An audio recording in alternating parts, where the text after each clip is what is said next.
Well, a very good evening to you and a warm welcome to TV 47 News tonight, this 27th day of September 2021. My name is Musa Salah, standing in for Abubakar Abdullahi, and we have a lot lined up for you. But first, the top stories making headlines tonight.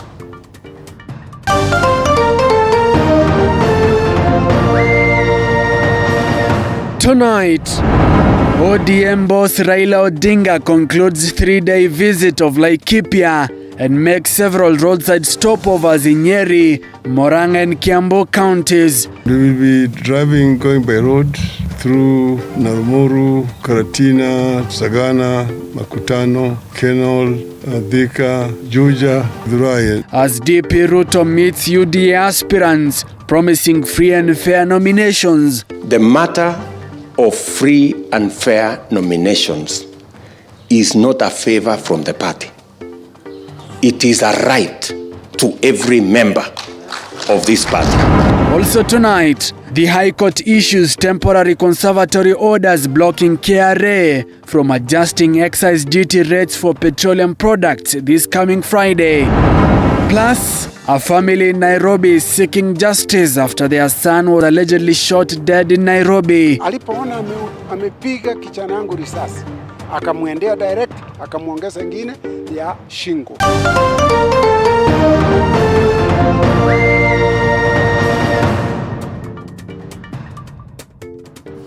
Welcome to the broadcast. Mini Mbesa is our sign language interpreter. TV 47 News tonight begins right now. ODM leader Raila Odinga has chided Deputy President William Ruto's hustler narrative, dismissing it as a fallacy. Now Odinga, who spoke at various stopovers during his tour to Mount Kenya region, says he plans to revive Vision 2030, a development agenda he spearheaded together with former President Mwai Kibaki in 2008 if elected president next year. Tulichora mpango mzuri na Kibaki, ilikuwa inaitwa Vision 2030, ambayo ilikuwa inamaanisha kutoa Kenya kwa fukara peleka kwa hali ya utajiri kufika mwaka 2030. Hiyo sasa mpango imewekwa kando kwa store. Nikirudi pale nitarudisha hiyo mpango. Na tunaona kama uchumi inaenda kwa njia kasi haraka kabisa. Kazi itapatikana kwa watu wetu. Na kazi wa maana sio kazi ya kusukuma ile kitu. Kazi wa maana. Mko tayari? Jana mko tayari? Mko tayari? Tutembee pamoja. Tutembee pamoja. Wangapi wako tayari nione kwa mkono?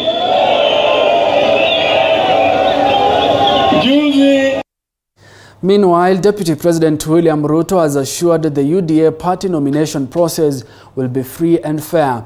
The UDA party leader, who was meeting aspirants vying for various positions on a UDA ticket, now he says that this comes just days after there were fears that the process might not be free after he allegedly endorsed some of the candidates vying for various positions.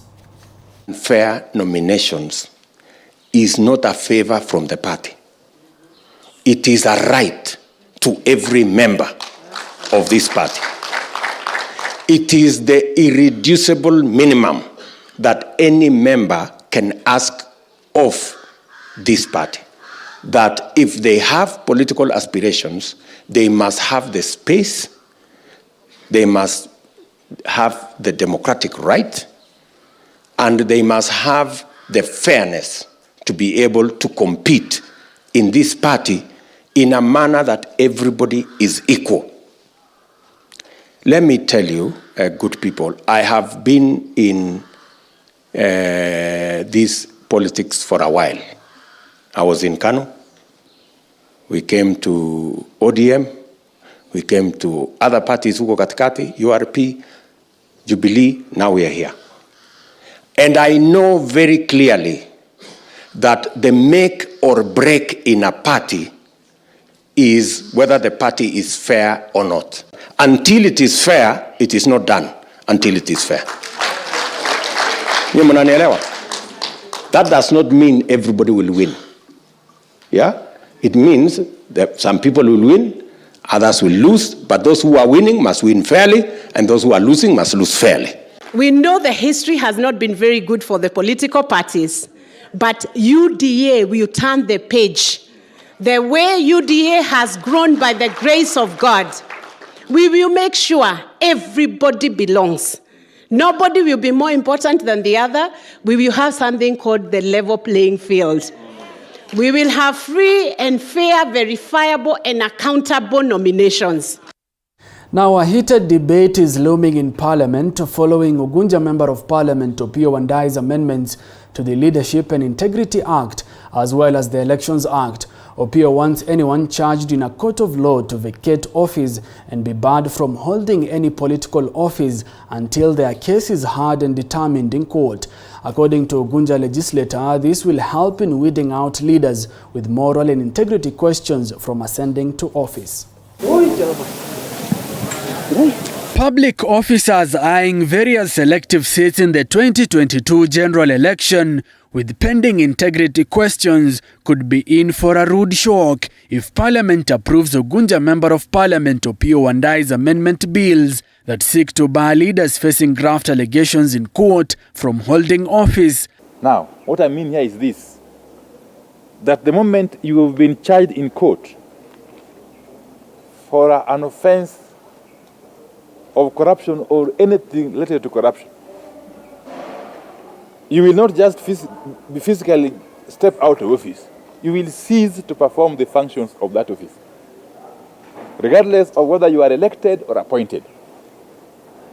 To cure this mischief that you have seen being perpetrated. Wandai also wants the Elections Act of 2011 amended to disqualify public officers from being nominated to contest for president, member of parliament, or member of county assembly. The Ugunja legislator believes barring leaders accused of graft from participating in elections will solve the corruption nightmare in the country, allowing investigative and prosecution agencies to deliver on their mandate effortlessly. You have been charged in court with corruption. You cannot present your nomination papers to the IBC and be cleared to run for an elective position. That is the import of this amendment. You see the EACC, the DPP, the DCI, the IBC itself lamenting every now and then that our hands are tied. Our hands are tied. We now want to remove those handcuffs from the IBC's hands. But Wandai's proposal to amend the Integrity and Leadership Act of 2012, which has been approved by the National Assembly Speaker Justin Muturi, presents loopholes that may hinder its approval by members of Parliament. For example, if a member of Parliament is charged with corruption and is barred from holding office, Wandai argues his or her seat will not be declared vacant, but agrees their constituents will pay the price in missing out on representation in the National Assembly. Does not imply in any way that once you have been charged with corruption, if you are an MP, then you lose your seat or a vacancy arises. Far from it. That is one. And therefore, the constituents still have their MP, even though toothless. If you want to deal with the monster of corruption, then you must also be prepared to bite the bullet and pay some price. If the price will be having a reputation of our constituents having no MP in Parliament, so be it. But it is temporary.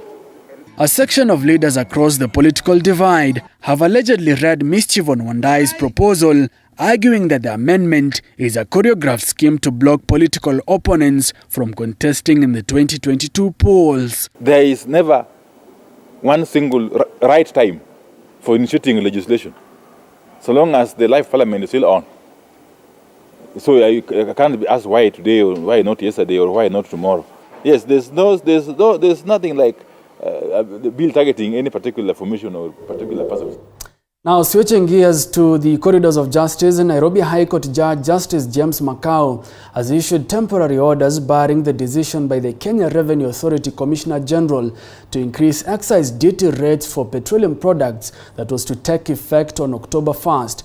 Youth group from Korogosho, dubbed Ufanisi Center, also opposed the adjustment by the taxman. Through their lawyer Kenneth Amondi, the youth said the adjustment of the excise duty is a burden to already overtaxed Kenyans. In a notice dated August 10th, KRA Commissioner General James Mburu announced rates on excise duty will be adjusted using the average inflation rate for the 2020-2021 financial year of 4.97%. Representing Ufanisi Center, who filed a petition on behalf of the people of Kenya. The petition was in respect to the intention by the Kenya Revenue Authority to impose excise duty and readjust it based on inflation, such that the increased prices were to take effect on the 1st of October 2021. The application sought conservatory orders, interim conservatory orders, to quash the decision, and that the same be pending the hearing and determination of the substantive petition. We argued the application today before the judge. All the respondents were represented. By that I mean the 3 cabinet secretaries for Treasury, Petroleum, and as well as Mining and Energy. Of course, also the KRA and the Energy Regulatory Commission. In the end of the day, the orders were granted, restraining or rather quashing that decision on an interim basis. We were also given a further mention date on the 12th of October, during which parties, or rather all the respondents, shall file in their documents and written submissions, and we shall be given directions in terms of how to proceed with the substantive petition. Now, still on matters related to justice, the family of a 22-year-old boda operator is crying for justice after their son was allegedly shot dead in Nairobi. CCTV footage shows a commotion before a gunshot. Faith Weru has the details. Rabin Ogeto Patel, a 22-year-old, was a boda operator. It's alleged that Patel was shot dead by a police officer on Saturday in Nairobi. Nikaja hapo immediately, nikafika Nairobi, nikafika hapa City Mortuary. Nikapata kweli kijana wangu alikuwa ameuliwa, alikuwa in a pool of blood. Nikamtazama, sikuwa na lingine la kufanya, nikaenda. Kufika kule, kufuatana na matarajio ya askari, huyu alilipa pesa kidogo. Na pengine akanuna kulipa vile alikuwa anahitaji. Sasa akalinga huyu mwenye pikipiki. Ndiye alilinga risasi. Huyu akaepa. Risasi ya kwanza ikashika kijana yangu. Alipoona amepiga kijana yangu risasi, akamwendea direct, akamuongeza ingine ya shingo. They say Patel was helping a friend who had been arrested by police for breaking traffic rules. It was alleged that he refused to offer a bribe of 50 shillings, a move that ignited commotions between him and the officer. A CCTV footage shows Patel and his friend running, with the police officers following him before the sound of a gunshot. Haki Africa Executive Director Hussein Khalid says cases of police brutality and murder are increasing, urging police officers to execute their duties responsibly. Kama tunavyoona kila kukicha, visa hivi vya watu kupoteza maisha yao kwa risasi za polisi vimeendelea kukithiri sana katika jamii yetu. Kila wiki tuko hapa City Mortuary, kuna miili imeuliwa. Wiki iliyopita karibu watu 6, wiki hii tena tunaona mengine. Haya mambo lazima yasite. Kenya lazima isonge mbele kwa njia ya amani, na huyu amepoteza maisha yake, lazima apate haki. The postmortem that was conducted today at the City Mortuary shows that Patel was killed with a bullet. Alikuwa ni kama ameondoka, kulikuwa na distance kutoka kwa mwenye alimshoot, na yeye akainama akapigwa risasi kutoka nyuma, ikaingia kwa mbavu, ikatokea kwa shingo. Hiyo ndio ilisababisha kifo chake. Nimekuwa pale ndani na tumewitness hiyo postmortem ilivyofanyika. Kwa kweli ni bullet ambayo ilimuua, na madaktari wameconfirm. La uchungu zaidi ni kwa wanaokufa wengi ni mayouth. So inafika mahali inakuwa sasa inaogopesha kwa sababu hujui ni ndugu yako, hujui ni nani wako atakuwa next. The family said the Independent Policing Oversight Authority IPOA is probing into the matter to ensure that justice is served. Faith Weru, TV 47. Well, that is just sad indeed. Faith Weru's report rather takes us to our first commercial break, but we'll be back with more. Do stay with us.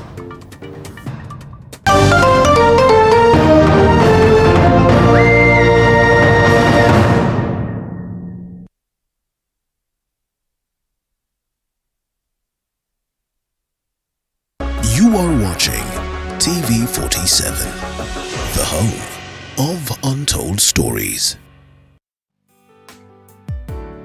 The brain does not exactly know how to differentiate physical pain from the psychological. Nilikuwa na feel nimefeel hata watoi wangu. This month, our sisters, mothers and friends share their heartfelt stories of the pain and struggles with Joy Irongo. We are all about being authentic and sharing our lifetime experiences to speak hope and empower a woman who's probably going through a rough patch. Join us as we unravel the heartache. The doctor told me she has only 2 weeks to live. Mimi nilikaa tu miezi 2 tu nikiwa na furaha kwa ndoa. Every Saturday At Trisent School of Medical Health, Science and Technology, we offer highly competitive courses tailor-made to suit your needs. These include certificate and diploma in theatre technology, medical engineering, nutrition and dietetics, science lab, health records, environmental health science, counseling psychology, applied biology, social work and community development, information and communication technology, community health and HIV/AIDS management, health services support, among others. Our September-October 2021 intake is ongoing. Register now at our Nairobi campus in Nairobi West around Nyayo Stadium on 0700-129-536. Our Juja campus next to Jomo Kenyatta University on 0700-000-760. And our Kisumu campus opposite Swan Center, Oginga Odinga Street on 0703-201-229. Trisent School of Medical Health, Science and Technology, where careers come to life. Usiyakubalie maumivu ya misuli kukatiza ratiba yako. Kaluma Pain Balm ni dawa ya kusugua iliyotengenezwa kutoka kwa miche maalum ili kutuliza maumivu ya misuli. Kaluma Pain Balm. Maumivu yakizidi, pata ushauri wa daktari. Doc, suchapia story. Wasi, jana. Ability is common in everyone. Those abled differently also have immense ability. Maybe we are not good in books, but we can be good in life. They reach beyond the limits in their special, different way. If the society can just be careful on what they call them and how they refer to them, that would at least be better. They need to be loved. They have feelings. They would like to give love. It's a natural thing. Catch their story on Beyond the Limit on TV 47 every Saturday at 7:30 p.m. The brain does not exactly know how to differentiate physical pain. The home of untold stories.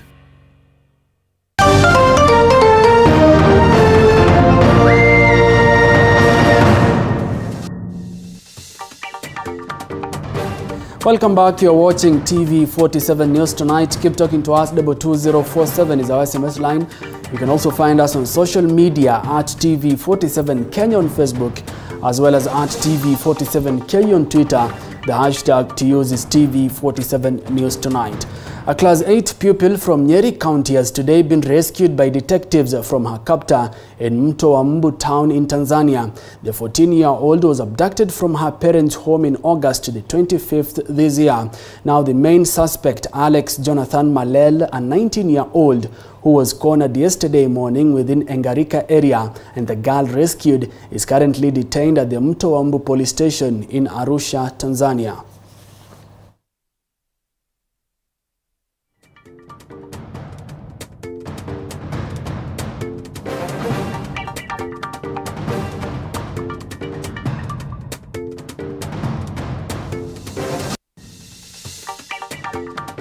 Well, let's get back into the country. Health Cabinet Secretary Mutahi Kagwe has hinted of a plan by the government to regulate medical charges, blaming private hospitals for exploiting poor Kenyans. The CS says the government will be paying a standard cost for similar medical services in the National Health Insurance Fund (NHIF). He also warned hospitals against refusing to release a body due to hefty bills, calling for affected hospitals to have a discussion with the bereaved families for an agreement on the payments. The NHIF card pays for everything and everybody, not just other diseases, but also even COVID-19. And the way to get it done is to make sure that as many people as possible have enrolled for NHIF. Once we have got that massive people, it is then possible to change what NHIF is offering to the public. When the president visited Kigumo constituency in November 2017, I requested him for this facility, being one of the critical things that I thought our people needed, and he granted it. But, you know, the approval processes, the conceptualizing of the hospital, I kept on coming here with the Ministry of Public Works, I came here with the Ministry of Health, getting all these paperwork done and approvals and budgetary allocation has taken rather long. And we are a bit concerned with the cost of care, COVID. We are also concerned as a committee kwa sababu ya many bodies and patients that are being retained in hospitals. Tunaomba kwa heshima sana, tukuwe na policy haraka, and we have started with my committee to make sure that wale patient, kama kwanza mtu amekufa, it is not right for a body to be detained in a hospital kama mtu amekufa, because that body has no value. Na hata akikaa 1 month or 2, huwezi uza mwili ndio ulipe hospitali. The theaters we were given by NES, if you look at the renal dialysis, the CSSD equipment, the radiology equipment, and if anybody cared to do a cost of the revenues that the counties have made, one of the CS maybe and just maybe that would answer a question the Senate always asks. Still on the same, a family in Siboti Bumula constituency in Bungoma County is in agony after Bungoma Referral Hospital morgue withheld the body of their kin who died 3 months ago. They now want Chief Justice Martha Koome to intervene after Bungoma law courts stopped the burial twice. Mike Agwongo reports from Bungoma.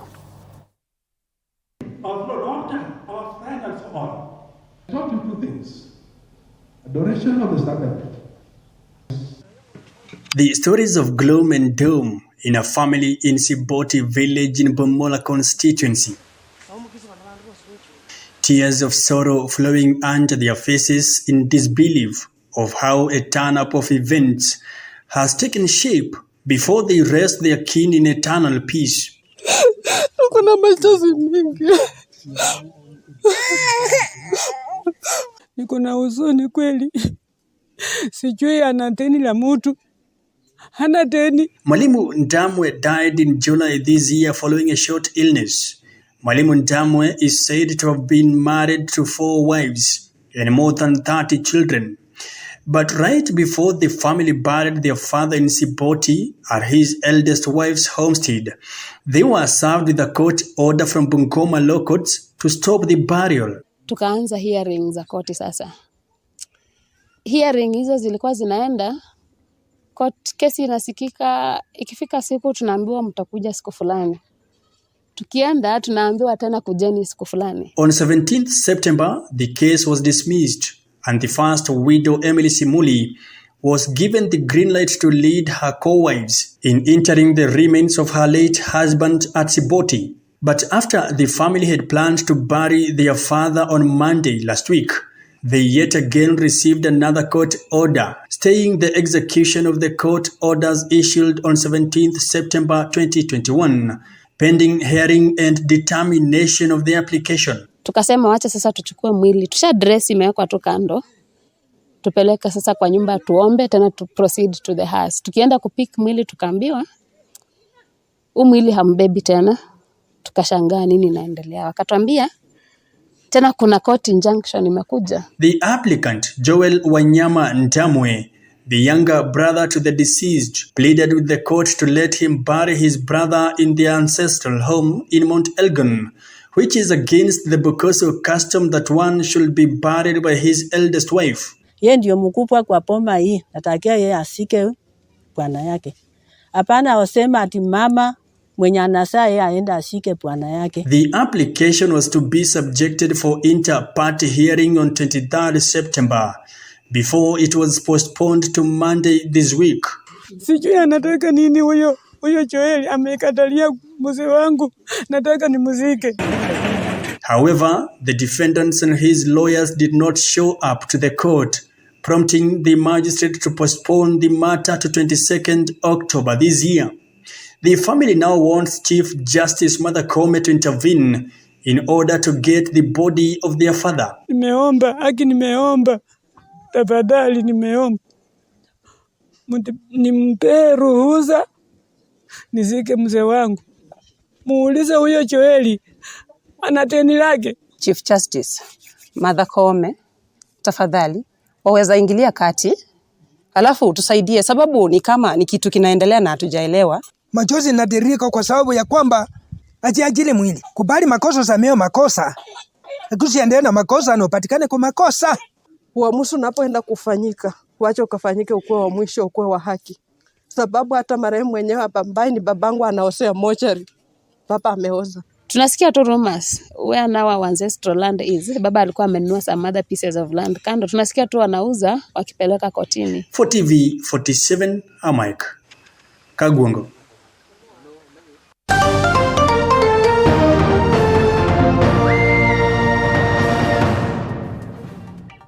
And in business, stakeholders in the tourism industry now want the government to put more efforts in reviving the sector that has been hard hit by the COVID-19 pandemic. Boniface Barasa has the details. According to Joho, who joins stakeholders in tourism sector, said serious management of Kenya Airways is needed to revamp the tourism industry.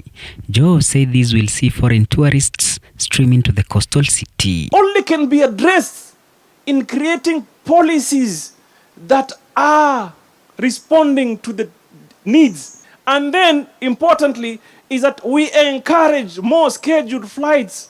Kila siku tunaambiwa we have to protect Kenya Airways. But Kenya Airways themselves, they know they need to protect themselves. And the way to do it is to be prudent in their management of their affairs.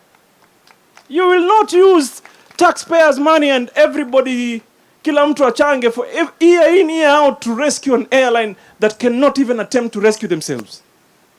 And then, by extension, unazuia ndege zingine zisije huku kwetu. Ati zisije Mombasa kwa sababu zikija Kenya Airways zitakufa. Kama wewe mwenyewe commit suicide utasaidika vipi? The governor called for review of policies to strengthen the sector that was hit hard by the COVID-19 pandemic. In Embu County, the Mwea Game Reserve has recorded a low turnout of local tourists despite the institution recording a higher number of wild animals. Kulingana na ile Sanchez tumefanya juzi, the national census, tuko na ndovu 156.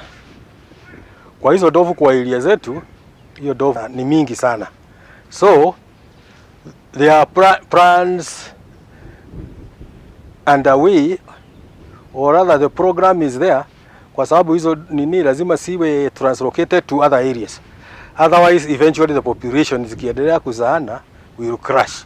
In Trans Nzoia County, the county government has started the process of rehabilitating the former white settlers' houses in the county to be used as a tourist attractions. You know, Trans Nzoia is home to so many heritage homes that were left by the colonial settler farmers.